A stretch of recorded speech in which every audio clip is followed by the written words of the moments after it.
শীতের সময় গরম ভাতের সাথে মজাদার বেগুনের এই ভর্তাটা থাকলে আমার তো আর কিছুই লাগে না। বেগুন ভর্তা অনেকভাবেই খাওয়া হয়েছে, কিন্তু এইভাবে বানানো ভর্তাটাই আমার সব থেকে বেশি ভালো লাগে। নিজের হাতে বেলকুনিতে লাগানো ছোট ছোট ধনিয়া পাতা দিয়ে আজকে আমি এই ভর্তাটা বানাবো। হ্যালো এভরিওয়ান, আসসালামু আলাইকুম, welcome back to my new vlog. কেমন আছেন সবাই? আশা করছি আল্লাহর অশেষ রহমতে সবাই অনেক ভালো আছেন, সুস্থ আছেন।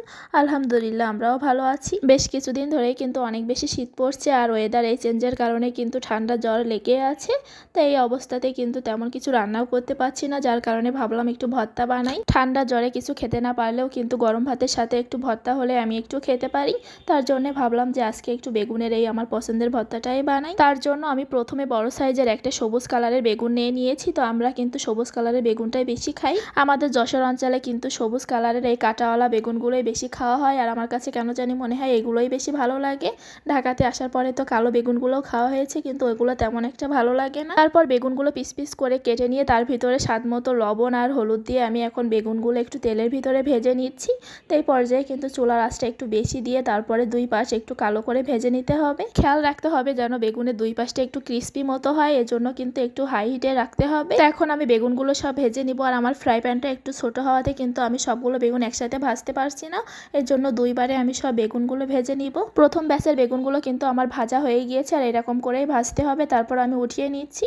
তো একই ফ্রাই প্যানে কিন্তু আমি আরও কিছুটা পরিমাণ তেল দিয়ে দিব, দিয়ে তারপরে যে বাকি বেগুনগুলো ছিল ওইগুলো আমি এখানে ভেজে নিব। তো আমি যে বেগুনগুলো ভেজে নিলাম এই বেগুন দিয়েও কিন্তু ভাত খাওয়া যাবে, আবার ভর্তাও বানানো যাবে। বেগুনটা ভাজি করার কিছু সময় আগে যদি লবণ হলুদ দিয়ে কিছুটা সময় মাখিয়ে রেখে দেওয়া যায়, তাহলে কিন্তু বেগুন ভাজিতে তেল কম লাগে আর বেগুন ভাজিটা খেতেও বেশি ভালো হয়। তারপর আমি ওই একই তেলের ভিতরে কিছু শুকনো মরিচও ভেজে নিচ্ছি। এখন আমি চলে আসলাম বেলকুনিতে ভর্তা বানানোর জন্য ধনিয়া পাতা নিতে। তো এখানে খুব বেশি ধনিয়া পাতা এখনো হয়নি, আমি বীজ ফেলেছি, তা ছোট ছোট চারাগুলো উঠেছে। তো এর আগে কিন্তু একদিন আমি এখান থেকে পাতা নিয়ে তারপরে ভর্তাটা বানিয়েছিলাম। আজকের ভর্তাটা বানানোর জন্য আমি একটু ধনিয়া পাতা ছিঁড়ে নিয়ে আসলাম, আর আমি কিন্তু গাছটা একবারে তুলে ফেলেনি, গাছ থেকে শুধু পাতাগুলোই ছিঁড়ে নিয়েছি। তাহলে কিন্তু ওই গাছ থেকে আবারও নতুন পাতা বের হবে। আর এই ধনিয়া পাতাগুলো কিন্তু একদম দেশি ফ্লেভার ছিল, অল্প ধনিয়া পাতা হলেই কিন্তু হয়ে যায়।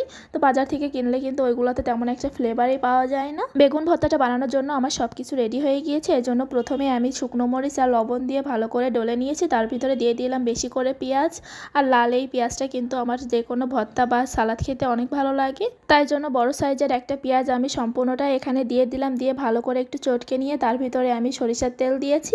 তারপর সব কিছু একসাথে ভালো করে মিশিয়ে নিয়ে আমি যে ধনিয়া পাতা নিয়ে আসছিলাম সেগুলোও দিয়ে দিলাম। তারপর এখন বেগুনটা আমি ভালো করে মাখিয়ে নিচ্ছি। ভর্তাটা বানানোর সময় কিন্তু বেগুনের খোসাগুলো ফেলে দেওয়া যায়, তো আজকে আমি আর খোসাগুলো ফেলিনি। সব কিছু একসাথে আমি ভর্তাটা বানিয়ে নিয়েছি, আর ভর্তাটা কিন্তু দেখতে অনেক বেশি লোভনীয় হয়েছে। তো গরম ভাতের সাথে খেতে কিন্তু অনেক বেশি ভালো লাগে। বেগুনের ভর্তা এইভাবে বানিয়ে কে কে খান অবশ্যই কিন্তু জানাতে পারেন। বেগুন ভাতে দিয়ে কিংবা পুড়িয়ে দুইভাবে আমার ভর্তা খাওয়া হয়েছে, কিন্তু সব থেকে আমার এটাই বেশি ভালো লাগে। তো আজকের রেসিপিটা আপনাদের কাছে কেমন লাগলো অবশ্যই কিন্তু জানাবেন। এরকম নতুন নতুন রেসিপি পেতে আমার পেজটি অবশ্যই ফলো দিয়ে রাখতে পারেন। আল্লাহ হাফেজ।